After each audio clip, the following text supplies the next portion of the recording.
ప్రభునందు ప్రియ దేవుని పిల్లలకు మన ప్రభు అయిన యేసుక్రీస్తు వారి యొక్క నామములో ఉదయకాలం వందనాలు తెలియజేస్తున్నాను.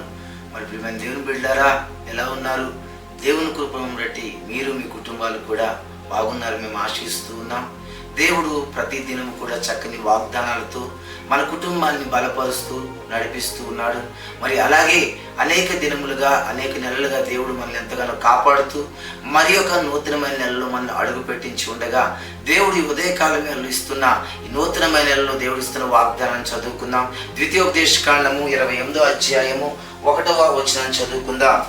నీవు నీ దేవుడైన యెహోవా మాట శ్రద్ధగా విని నేడు నేను నీకు ఆజ్ఞాపించున్న మాటలన్నిటినీ అనుసరించిన ఎడల నడుచుకున్న ఎడల నీవు నీ దేవుడైన యెహోవా భూమి మీద ఉన్న సమస్త జనులందరికంటే నిన్ను హెచ్చించును అని ఉదయకాలం వేళలో దేవుడు మాట్లాడుతున్నాడు. ప్రియమైన దేవుని బిడ్డారా, భూమి మీద ఉన్న సమస్త జనులందరికంటే నిన్ను హెచ్చిస్తానని దేవుడి ఉదయకాలం వేళలో మాట్లాడుతూ ఉన్నాడు.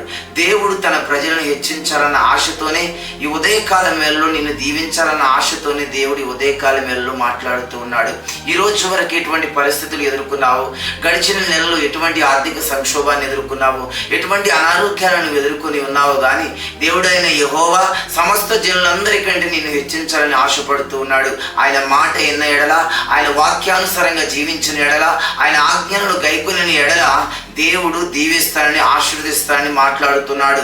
బైబిల్ గ్రంథంలో భక్తుల్ని గమనించినట్లయితే అబ్రహాము దేవుని మాట విన్నాడు గనుక, ఆజ్ఞలను గైకొన్నాడు గనుక దేవుడు భూమి మీద ఉన్న సమస్త జనులందరికంటే అబ్రహాముని అత్యధికంగా దేవుడు ఆశీర్వదించాడు. అలాగే భక్తులు యోసేపును చూసినట్లయితే దేవుడు యోసేపుని ఎంతగా ఆశీర్వదించాడు అంటే ప్రియమైన దేవుని బిడ్డలారా, గొప్పగా ఆశీర్వదించాడు. ఎందుకు అంటే యోసేపు జీవితంలో ఎన్నో శ్రమలు, ఎన్నో బాధలు, ఎన్నో ఆటంకాలు, ఎన్నో ఇబ్బందులు, ఇరుకులు వచ్చినప్పటికీ కూడా యోసేపు ఎక్కడ సమస్యలకు తల వగ్గలేదు, కానీ దేవునికి తల వగ్గి ఉన్నాడు. దేవుని మాట యందు భయం కలిగి ఉన్నాడు. వాక్యానుసారమైన జీవితాన్ని జీవించాడు కనుక దేవుడు యోసేపును ఆ దేశంలోనే ఉన్నతంగా ఆశీర్వదించాడు. మరి ఈ రోజున నిన్ను ఆశీర్వదించాలని నువ్వు ఆశపడుతున్నావేమో, నీ స్థితిని చూసి బాధపడుతున్నావేమో, నీ యొక్క కష్టాలను చూసి నలిగిపోతున్నావేమో, ఉద్యోగంలో ఉన్న పరిస్థితులను బట్టి, చదువులో ఉన్న పరిస్థితులను బట్టి, వ్యాపారంలో ఉన్న పరిస్థితులను బట్టి నలిగిపోతున్నావేమో. నీ దేవుడైన యెహోవా నిన్ను హెచ్చించాలని ఆశపడుతూ ఉండగా నీ దేవుని వైపు చేతులెత్తి నువ్వు ప్రార్థించగలిగితే, ఆయన మాట చొప్పున నువ్వు నడవగలిగితే, ఆయన మాట నువ్వు వినగలిగితే, ఈ ఉదయకాలం ఆయన మాటతో నువ్వు ప్రారంభించగలిగితే నీ దేవుడు నిన్ను, నీ కుటుంబాన్ని ఆశీర్వదించి భూమి మీద ఉన్న సమస్త జనులందరికంటే నిన్ను గొప్పగా హెచ్చించి గొప్ప చేయనుగాక. ప్రార్థన చేసుకుందాం, కళ్ళు మూసుకుందాం. మహాపరిశుద్ధుడైన తండ్రి, ప్రేమ కలిగిన వాడ, గొప్ప దేవుడని స్తోత్రాలు నాయన.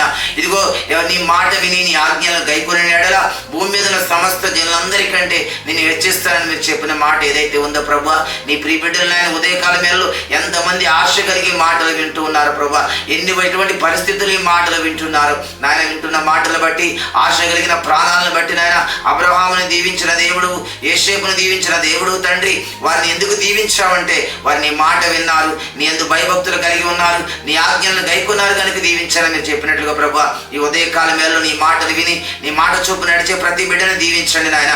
కుటుంబంలో ఉన్న ప్రతి కుటుంబాన్ని దీవించండి, ఉద్యోగాలు చేస్తున్న బిడ్డలను దీవించండి, వ్యాపారాలు చేస్తున్న బిడ్డలను దీవించండి. ఈ నెలంతా కూడా ప్రభా నాయన నిత్యమైన సంతోషంని కలగజేసి నాయన అన్నిటిలో ఆస్వాదించి హెచ్చించి గొప్ప చేయమని ఈ రోజు పెళ్లి రోజు, పుట్టినరోజు జరుపుకున్న ప్రతి కుటుంబ సభ్యులకు మీ దీవెనలు, మీ ఆశీర్వాదాలు నిండుగా కలగచేయమని నజరేయుడైన యేసుక్రీస్తు నామములో ప్రార్థించి వేడుకొనుచున్నాము తండ్రి.